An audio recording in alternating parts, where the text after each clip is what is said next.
여러분 반갑습니다. 로마서 8장 함께 보도록 하겠습니다. 여러분 8장은요 굉장히 중요한 장입니다. 다른 어떤 성경도 다 중요하지만 8장은 더욱더 중요한 장입니다.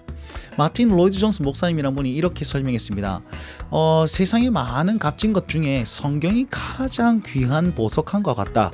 그리고 성경 안에는 많은 보석들이 있는데 그 보석들 중에 가장 귀하고 가장 좋은 보석이 로마서라는 보석이고, 또 그 로마서라는 보석에서 가장 빛나는 부분이 어디냐? 바로 로마서 8장이다 라고 비유로 말했습니다. 무슨 말입니까? 굉장히 중요하다라는 것이죠. 왜 중요할까요? 오늘 내용 한번 살펴보면서 함께 묵상해 보도록 하겠습니다.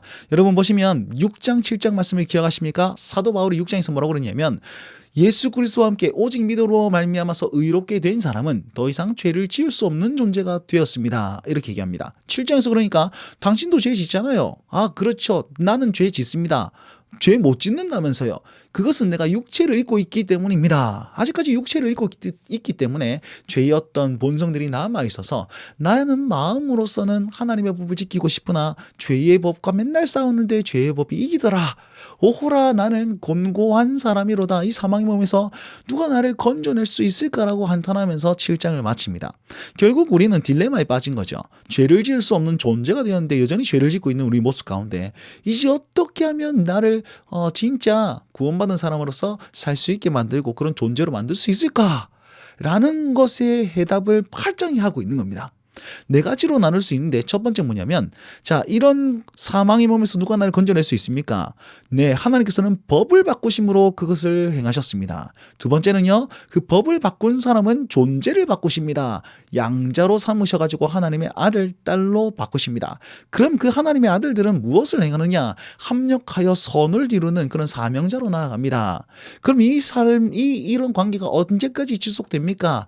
네, 영원토록 사망이나 생명이나 높음이나 깊음이나 끊을 수 없는 그 사랑 안에서 있습니다. 이렇게 얘기를 하고 있습니다.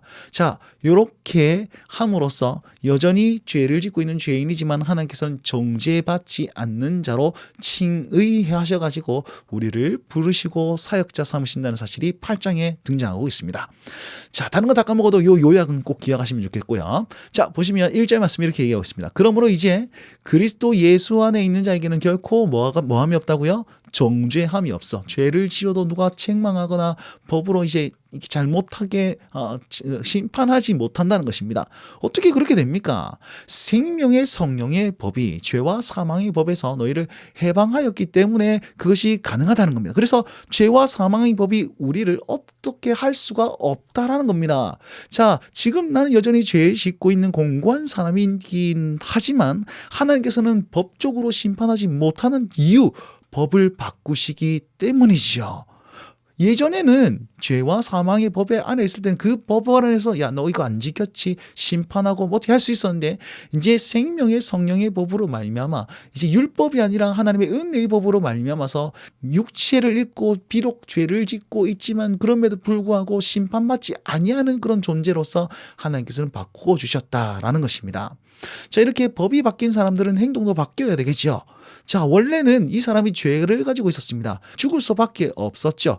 그러나 예수 그리스도께서 이 사람과 함께 연합되어서 죽으시고 그리고 부활하게 하심으로 말미암아서 새 사람으로 만들어 주셨습니다.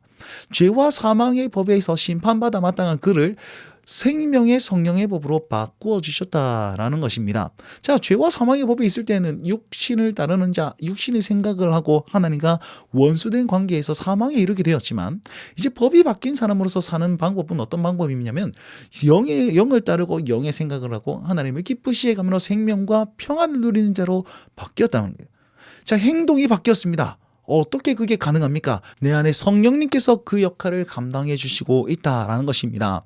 자, 그래서 우리의 노력이나 우리의 어떤 공로나 우리의 그런 어떤 행동이 아니라 오직 성령으로 말미암아서 그 일들을 그 정죄받지 않는 자가 되었기 때문에 우리는 항상 빚진 자로 생활합니다라고 사도 바울이 이렇게 고백하고 있는 것입니다.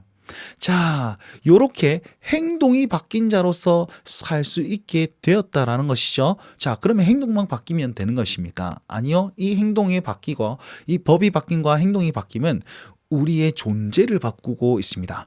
육신대로 살면 반드시 죽을 것이되 영으로 살면 몸의 행실을 죽이면 영으로서 몸의 행실을 죽이면 살게 될 것이고 산 사람은 하나님의 영으로 말미암아서 곧 하나님의 아들이 된다라고 얘기하면서 우리의 정체성을 바꾸어 주신 거예요. 자, 하나님의 영, 이것은 무엇이냐면 바로 성령님인데 양자의 영이다라고 소개하고 있습니다. 이제는 양자의 영이 우리 안에 있기 때문에 무서워하는 종의 영을 받지 않고 우리가 아빠 아버지라고 부를 수 있는, 성령님이 친히 증언하심으로 말미암아 아빠 아버지라고 부를 수 있는 그런 하나님의 아들, 하나님의 자녀가 되었다라고 설명을 하고 있죠. 이 자녀는요, 하나님의 상속자인데 이 상속자가 될 수 있는 조건은 뭐냐면 그리스도와 함께 했기 때문입니다 라는 것입니다. 그러면 이 상속자가 되어서는 뭔가 계속해서 상속자에게 훈련도 시켜야 되고 이제 자녀로서의 삶을 배워야 되잖아요. 그렇기 때문에 영광도 있는 반면에 뭐도 있냐면 고난도 함께 받아야 한다라고 명시하고 있습니다. 자, 이제는 법을 바꾸시고 행동을 바꾸시고 우리 존재를 바꾸신 이분이 누구시냐면 여기 노란색으로 되어 있죠. 지금 보시면 양자의 영, 성령님께서 그렇게 행하셨고 성령님께서 그리스도와 함께하게 해주시고 또 그리스도와 함께한 자는 성부 하나님의 상속자가 되는가라는 거예요. 성령님이 그리스도께로, 그리스도가 아버지께로 인도하시는 이 원리가 여기에 있다는 것입니다. 삼위 하나님의 그 어떤 연합된 사역으로 말미암아 우리가 하나님의 자녀가 되었고 상속자가 되었음을 얘기하고 있습니다. 자, 18절부터는 무엇을 얘기하고 있냐면 그 앞에 뭐라 했습니까? 상속자는 고난도 받아야 된다. 그렇게 얘기했잖아요. 7장 17절에 말하면 영광과 고난을 함께 받습니다. 근데 18절에 뭐라고 하냐면 현재의 그 고난은 미래의 영광과 비교할 수 없다라고 얘기하면서 미래의 영광을 더욱더 강조하는 장으로 나타나고 있습니다.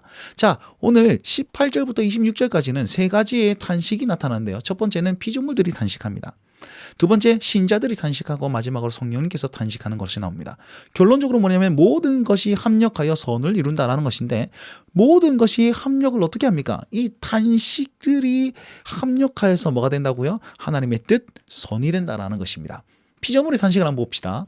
굴복하게 하시는 이로 말미암아서 피조물들이 탄식하게 되는데요. 굴복하게 하시는 이가 누굴까요? 하나님이시거든요. 그럼 하나님이 언제 피조물들을 비명지르게 만드셨습니까? 바로 아담의 죄, 가인의 죄 때문입니다. 아담이 범죄하고 가인이 범죄했을 때 하나님께서는 아담과 가인을 책망하고 저주한 것이 아니고 땅을 저주하였습니다. 여러분 보시면 땅을 저주하였다라고 얘기하면서 이 자연이 타락하게 되는 그런 어떤 모습들을 보게 되는데 결국엔 노아 홍수가 그 끝장을 보게 되죠. 자, 설명을 다시 한번 하면 이렇게 되어 있습니다. 첫 번째 보시면 땅은 너로 말미암아 뭐를 받고요? 저주를 받았다고 그랬죠. 그래서 이제 수고해야지 먹을 수 있어요. 그런데 땅이 이제 가시덤불과 엉겅퀴를 낼 수 있게 되었습니다. 그런데 나중에 보니까 네가 이제 밭을 갈아도 그 효력을 주지 아니 이제는 갈아도 안 되는 거야. 노력해도 안 되는 거예요. 자, 예전에는 에덴 동산에서는 진짜 마음껏 먹었습니다. 근데 아담이 범죄하니까 땅이 저주를 받아서 수고해야 먹을 수 있게 되었단 말이야. 가인이 범죄하니까 이제 수고해도 잘 먹지 못하는 그런 어떤 만물이 자연이 우위에 가는 그런 일들이 나타나게 되었다는 것입니다. 이걸 뭐라고 하냐면 허무한 데 굴복하고 썩어짐의 종노릇하게 되어서 피조물들이 지금 탄식하고 있다라고 얘기를 하고 있는 것입니다. 그러면 이 피조물들은 언제 구원을 받을 수 있습니까? 19절 21절 보니까 피조물들이 고대하는 바가 있는데 그것은 하나님의 아들들이 나타나는 것입니다. 그 바라는 것은 뭐냐면 하나님의 자녀들이 영광과 자유에 이르는 것. 결국 누구냐면 피조물의 구원은 하나님의 아들들의 손에 달려 있는데 그 아들들은 바로 저와 여러분들입니다. 하나님의 아들들은 우리 신자들을 가리킵니다. 우리 신자들로 말미암아 해방하고 함께 영광의 자유에 이르게 됩니다. 그러니까 우리는 어떻게 하냐면 영의 일을 생각하면서 이 자연 만물을 회복하고자 애를 쓰는 사명자가 되었다라는 것입니다. 자, 이렇게 사명받은 우리가 있는데 피조물들이 여전히 탄식하고 비명지르고 있죠. 근데 성령님께서 갑자기 탄식하기 시작하십니다. 왜냐하면 26절 말씀을 보니까 아들들의 연약함 때문이죠. 자, 우리는 그런 사명자인데 우리가 기도할 바를 알지 못하고 연약하게 살아가다 보니까 아이고 정말 저렇게 살아서는 안 되는데 저렇게 살아서는 안 되는데 하면서 성령께서 탄식하는 거예요.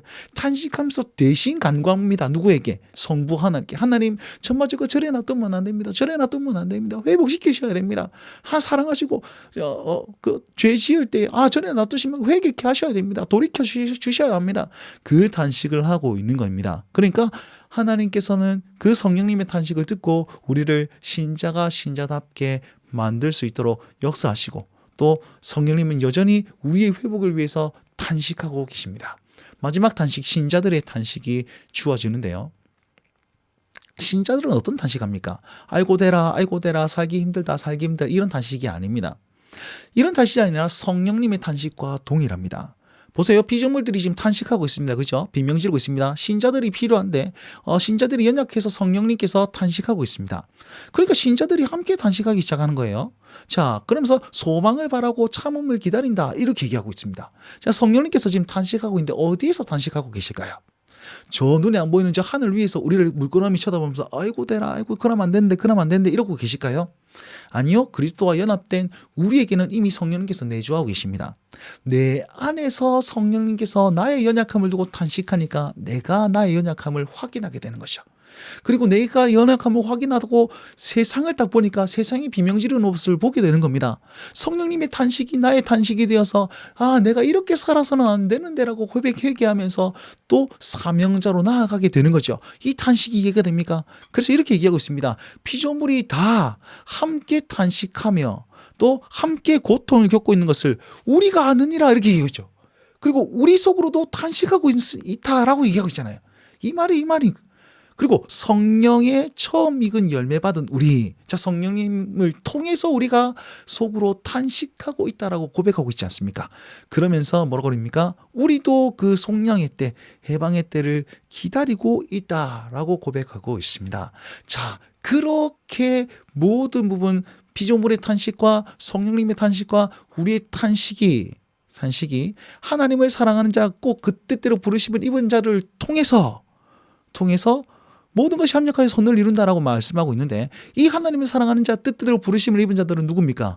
앞서 공고한 자로다라고 얘기하면서 죄의 법이 나를 이긴다라고 말했던 그 사람들이라는 거예요. 저와 여러분들이라는 겁니다.